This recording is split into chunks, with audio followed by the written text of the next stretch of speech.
असंभावी हो गया। हुमायूं आगे बढ़ा। आधुनिक पंजाब में एक जगह है मच्छीवाड़ा, वहां सिकंदर शाह सूर की सेना से हुमायूं का युद्ध हुआ। कब हुआ?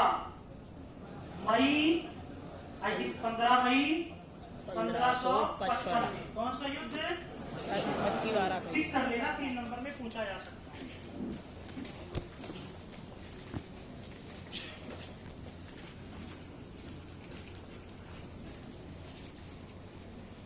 और इस युद्ध में हुमायूं ने सिकंदर शाह सूर की सेना को पराजित किया।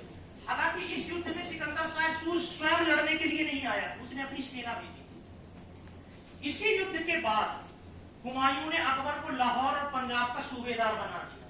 और चूंकि अकबर छोटा था तो अकबर के संरक्षक के रूप में बैरम खां को नियुक्त किया। किसे? बैरम खां। और फिर हुमायूं आगे बढ़ा। अब सरहिंद का युद्ध हुआ जून 1555 में। और सरहिंद के युद्ध में स्वयं सिकंदर शाह सूर हुमायूं से टक्कर लेने के लिए आया। और सरहिंद के युद्ध में भी सिकंदर शाह सूर पराजित हुआ। और पराजित होकर के जम्मू कश्मीर के मानकोट के दुर्ग में जाकर के छिप गया। किसने बनवाया था मानकोट का दुर्ग? इस्लाम शाह सूर। और सरहिंद का युद्ध किसने जीत लिया? हुमायूं ने। सिकंदर शाह सूर कहां भाग गया? हुमायूं ने अपने लड़के अकबर और अकबर के संरक्षक बैरम खां को कहा कि तुम लोग मानकोट पर आक्रमण करो और सिकंदर शाह सूर को पराजित करो। और आगे बढ़कर के हुमायूं ने जुलाई 1555 तक दिल्ली और आगरा पर अधिकार कर लिया, क्योंकि दिल्ली आगरा का शासक सिकंदर शाह सूर मानकोट के दुर्ग में शरण लिए हुए और उसे अकबर और बैरम खां घेरे हुए। तो फिर से जुलाई 1555 में भारत में मुगल वंश की स्थापना। बट हुमायूं ज्यादा दिनों तक राज सत्ता का सुख नहीं। 27 जनवरी 1556 में हुमायूं की दिल्ली में मृत्यु हुई। घटना ऐसी थी कि हुमायूं दिल्ली में पहले चरण में उसने दिल्ली में एक महल बनवाया था, दीन महल बनाए नामक महल में ही उसका पुस्तकालय था। कहते हैं वो अपने पुस्तकालय की सीढ़ियों से उतर रहा था, क्योंकि कुछ लोगों ने आकर के कहा कि बड़े खास लोग आए हैं आपसे मिलने के लिए। तो जल्दबाजी में नीचे गया और उसके पैर लड़खड़ाए और पैर लड़खड़ाने से वो सीढ़ियों से गिर गया। उसे सिर में गंभीर चोट आई। 5-7 दिनों तक बिस्तर में रहा और 27 जनवरी 1556 में हुमायूं की दिल्ली में मृत्यु हो गई। अब बड़ी समस्या, हुमायूं मर गया, दिल्ली और आगरा पर किसी का अधिकार नहीं, और हुमायूं का लड़का अकबर मानकोट के दुर्ग में है बैरम खां के साथ।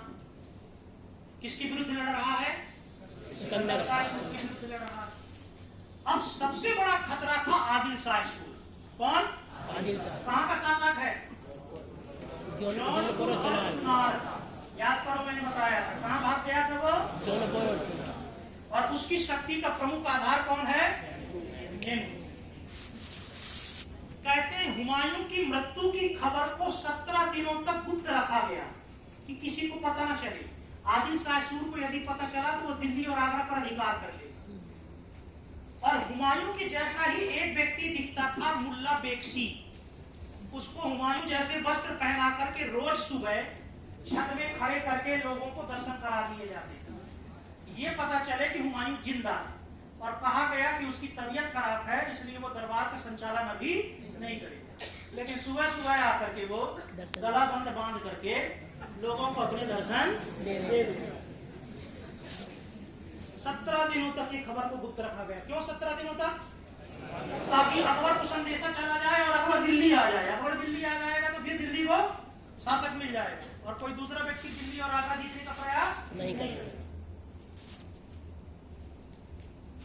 अकबर को संदेशा भेजा गया और अकबर और बैरम खां बिना सिकंदर शाह सूर को पूर्णतः समाप्त किए मानकोट के दुर्ग से आगे बढ़े। क्लियर? जब ये पहुंचे कलानौर नामक स्थान पर, कहां? कलानौर हरियाणा में।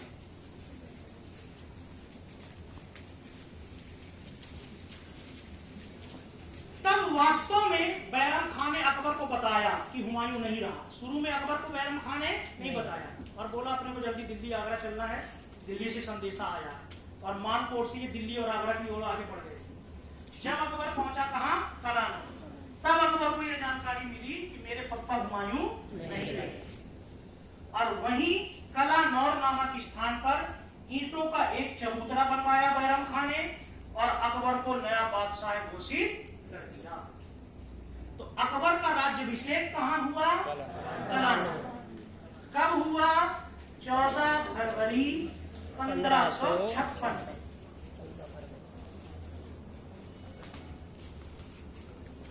27 जनवरी को हुमायूं मरा था और 14 फरवरी को अकबर का राज्याभिषेक हुआ, 27-28 दिनों बाद। क्लियर? 17-18 दिनों।